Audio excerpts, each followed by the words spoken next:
Abi bu kaç para? 10 lira.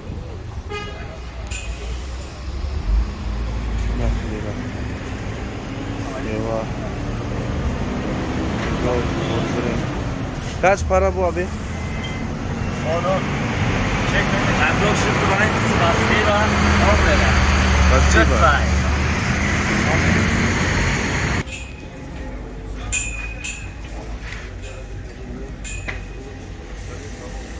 Bu kaç para abi? 20. Bu kaç para? Aynen. Bu? Biberden aynı yerine. Yine 8 kiloş siupan biraz.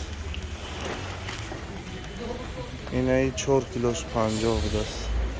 Yine 8 kiloş 3 lira diyoruz. 8 kiloş 25 biraz. Yine 8 kiloş 8 kiloş 3 lira diyoruz. Anayı 4 kiloş panjo lira. Yine 8 kiloş siupan lira. Herkes köyde olmuyor. Kaç lira abi? Kaç lira? Kilo. 10 lira. Bizim çekirdelerden para alıyoruz ha. Şaftolu paşmi. Bu abi. Nektarin balı o. İşte para var mı? Hani para? 10 Kaç lira? 10. 10 lira. Bu 15. zor hamma çiz hasta. Ay Kur'an sarkagi to meva. Hamma çiz dayı bu zor hast. Arzun bu bana arzun. 45 lira. 45 lira.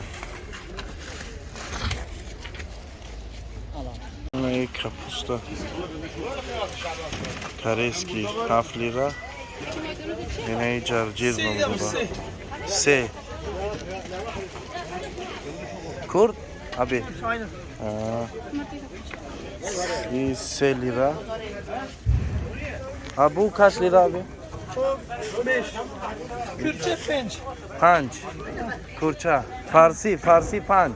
Aynen. Kürtçe farsı. Yakın.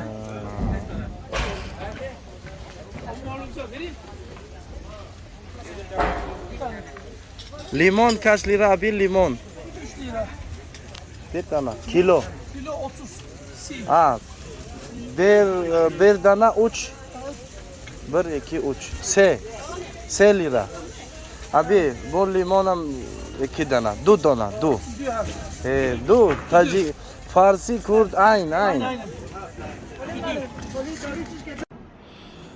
Ay her یک میوه یک کیلویی هم همین 10 لirایی 10 lira 10 lira 10 lira 10 lira انگور زردولو ehli زردولو سبزه چه شیرینه سلیوا شفتولو 10 lira شفتولوی خیلی پشم داره این خیلی 10 lira اینه لیمون 3 lira اینه جرجیر علفای salat acayibota 3 lira yine kapusta kareski 7 lira hayne yo 3 kiloş 3 lira yine kartoşka 3 kiloş 35 lira az inşallah menevsim çankay mesela rubul qati خلاص inşallah ki fikir mekanın narxış arzon taray nazar ba Rossiya و nazar şayet ba Tojikistan ince arzon ta boşa